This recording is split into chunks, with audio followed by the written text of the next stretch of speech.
Barbara, remind me of the title of the book that your Friday small group is studying right now. Don't Look Back. Okay, that's what I was thinking. I want to be sure. Don't Look Back is written by retired Methodist Bishop Will Willimon. He served for many years as chaplain at Duke University prior to his serving as bishop in the southeastern jurisdiction for 8 years. Now retired, he's back at Duke again, now teaching in the practice of Christian ministry in Duke Divinity School, the Methodist Seminary there in North Carolina. And I had an opportunity to listen to an interview with retired Bishop Willimon this past week, talking about how this book came to be and the fact that he said that over the past year or two, since the beginning of the pandemic, that he had talked to several hundred pastors, either in person or in small group sessions, and that he also had listened to dozens and dozens of interviews with other church leaders from a variety of different denominations across the United States. While I have to admit I have not read the book, but I can highlight for you just a couple of things that Bishop Willimon was trying to convey, trying to communicate with this book, Don't Look Back. First and foremost, as you might imagine, he is saying to the church in general and the Methodist Church in particular, don't look back to the glory days gone by for the future of the church. That the way forward is not guided by looking in the rearview mirror in reverse. So don't look back, rather look ahead. And look ahead particularly to the ways that God is already at work in your neighborhood.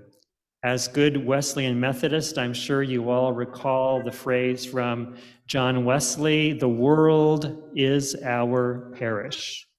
The world is our parish. And we can take that literally as the entire world, and we can also take it to mean the immediate world in which St. Paul's finds itself, the immediate neighborhood. And whether that's defined, very, very narrowly as here in the Linwood Neighborhood Association, or maybe oddly, perhaps in the North Clackamas School District, or even beyond that, the larger Clackamas County. There are many signs and many opportunities for St. Paul's to move into the future. We heard a couple weeks ago, again, thanks to Barbara's stewardship, a story, a dramatization of Lenny Sweet, and how he grew up to dedicate his life to serving the church. You may recall that story when he was pressed into service as the church organist at his large church. I believe it's in New Jersey. Now Leonard Sweet is a PhD and teaches in a number of different fields, and one of those fields he teaches in is reading the signs of the times. Reading the signs of the times. And so we hear from Jesus on this first Sunday of Advent, stay awake, be alert, look at the signs of the times to tell you what time it is. And what time is it? It's God's time. It's Kairos time. It's time when the Lord is rending the heavens and coming down to earth and asking us to do what? To see, to hear, to move, and to respond according to the ways that God is rending the heavens and moving in our midst. Well, I think we can see some wonderful signs of how God is moving in our midst, and we can probably name some of those off together. The continued growth of participation in Milwaukee Community Gardens. That's been here, I think, some 12 years now, and this year, for the first time, some Spanish-speaking gardeners were able to participate in the garden because we helped to arrange for translation of the documents that made it possible for those Spanish-speaking gardeners, and the ongoing support for communication between the garden coordinators and those Spanish-speaking gardeners. It's a wonderful first step. We know that we've been growing in relationship to Lot Whitcomb School about a mile east from us, and that one of the current projects is the opportunity to donate funds, and Lynn Baskins is helping to coordinate this, donate funds for the purchase of books that will go in the library at Lot Whitcomb Elementary School that will be in a variety of languages so that students can be reading and learning in their own language. We know how important it is to have role models that look and sound like you and the ability to communicate in your native language. Not that that's the only means of communication, but that's an essential means of connecting deeply with life around you. My hope is that perhaps in the near future, beyond purchasing of library books, we may have folks in St. Paul's and some of our partner congregations that will find ways to grow in one-to-one relationships, whether that's with students or staff or families, perhaps volunteering as reading buddies, as lunch buddies, as math buddies, as simply going perhaps to the library an hour a week and listening to students read. That would be a wonderful way to take the next step into our relationships with students and staff. You know that for since last spring, St. Paul's has been involved in purchasing snacks that are distributed to the classrooms at Lot Whitcomb. I think we're trying to arrange that for this fall. It's been a little bit hampered with one thing and another, but certainly I think we hope within the next couple of weeks we will restock the pantry, the snack cupboard at Lot Whitcomb Elementary School, because you all know, and we all know from experience, that children who are hungry have a difficult time concentrating and learning and growing. And we especially know that in these past 2 to 3 years, while many of us have been impacted by COVID in a whole variety of ways, we know that many students have not made typical normal progress in their learning over these past 3 years. And the gaps in learning are especially profound for those who are from non-English speaking or minority ethnic backgrounds, where they simply have not had the kind of support that maybe other families could afford to provide additional tutoring and support to their children during the times of school shutdowns. And so we know now more than ever, it might be a small thing, but those small things add up to a big thing of creating better opportunities for students who have been left behind by the pandemic. We know also that St. Paul's in the recent year has played host on various times to a group of Spanish-speaking women, and that we've kind of been on pause a little bit the last couple of months because our primary point of contact, Reverend Sarah, who was pastor at the Storyline Lutheran Church since its founding, resigned that post at the end of the summer. And so we're scrambling right now a little bit because Pastor Sarah spoke Spanish fluently, and she was a great liaison with a group of Spanish-speaking moms. We're scrambling a bit to find the way that we can reconnect and revitalize that connection, and hoping this coming week that I'll be in a meeting with some folks from the school district, other church partners, to explore ways that we can continue to expand our relationships together with our Spanish-speaking neighbors. One of the very best opportunities we have to read and respond to the signs of the times around us is this sacred organizing opportunity through what we've called the Land and Housing Coalition.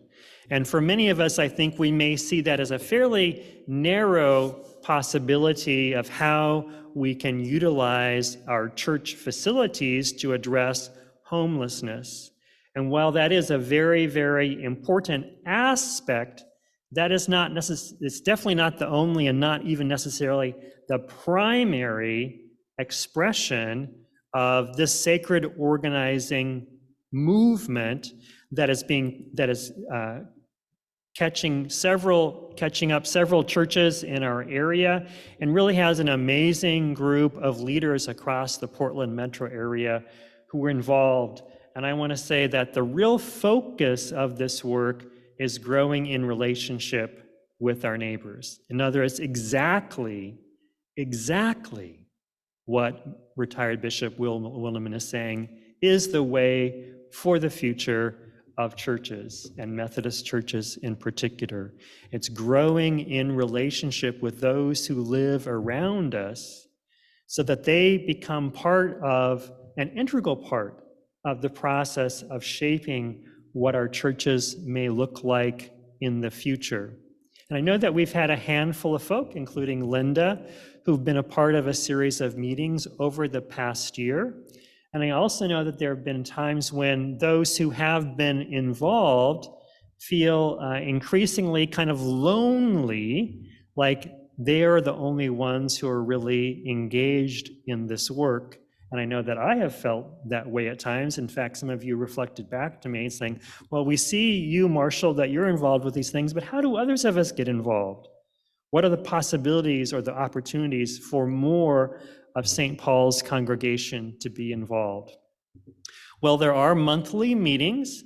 The next monthly meeting is this coming Thursday.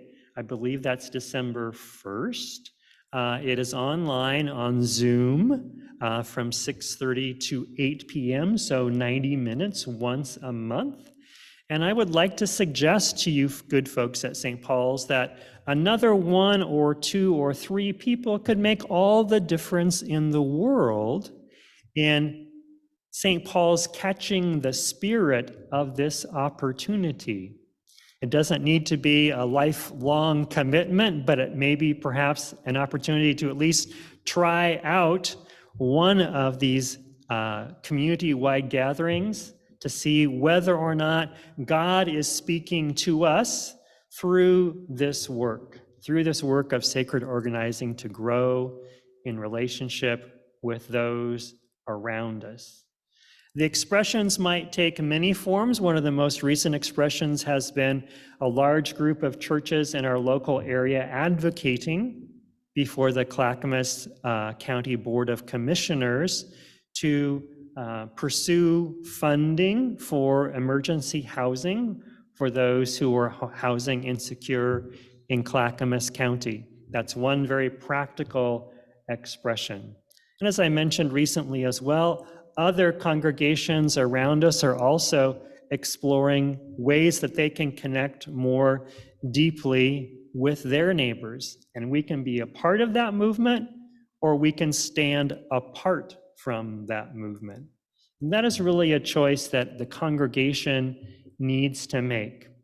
In our congregational meeting series 2 weeks ago, following worship at noon and on Sunday afternoon at 3 p.m. on the 13th, so just 2 weeks ago, there was to me a very clear, ringing endorsement of a future for St. Paul's, that there is a commitment and a desire for St. Paul's to continue into the foreseeable future.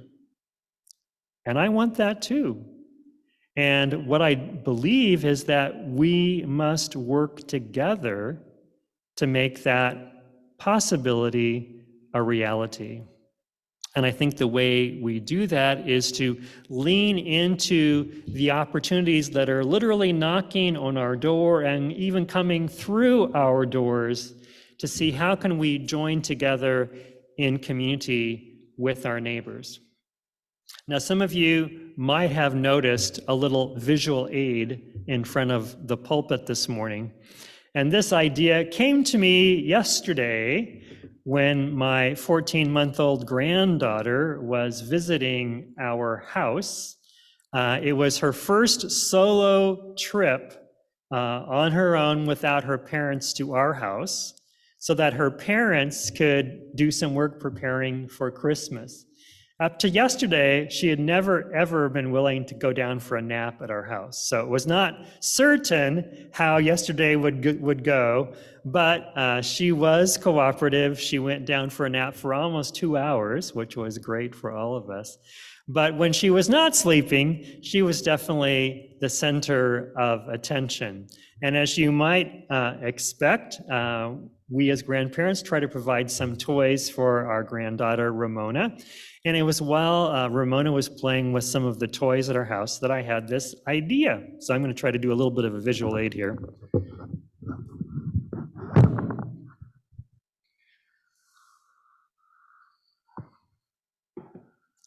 So hopefully you can see beside me or in front of me here a board on a triangle. So it's meant to look something like a teeter-totter or a seesaw, okay? So if we think of this end of the seesaw as kind of like the way things have always been, the traditional ways of doing things, our expectations about how church should be, following the rules. You get the idea. There's quite a bit of weight down here on this end of the seesaw, right? And if things continue as they have been, if we continue to try to do things the way we've always done them before, then there's no reason to expect any different results than what we've gotten in the past, correct? However, if we can begin to find some weight to go on the opposite end of the seesaw, and maybe that's some of the possibilities that we're experiencing right now, like the possibilities through the school, the opportunities through our partnership with other congregations around us.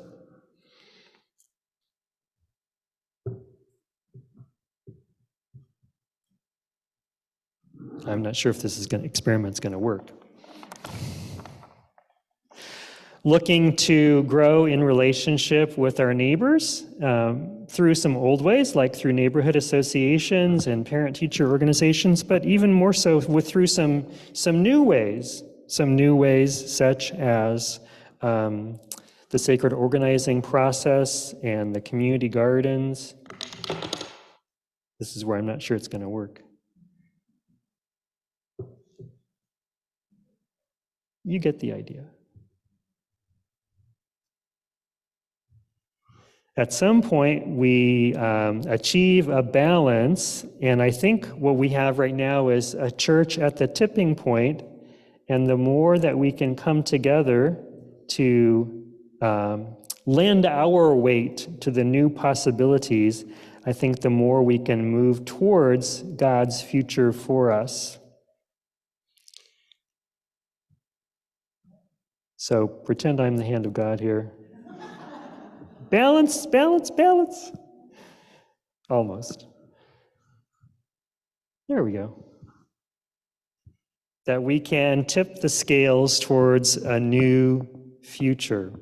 It means that each of us need to think about ways that we can move our weight, our energy, our support from maintaining the way things have always been toward an openness, a flexibility, and adaptability to the ways that God is calling us to be the church today in the midst of our neighbors.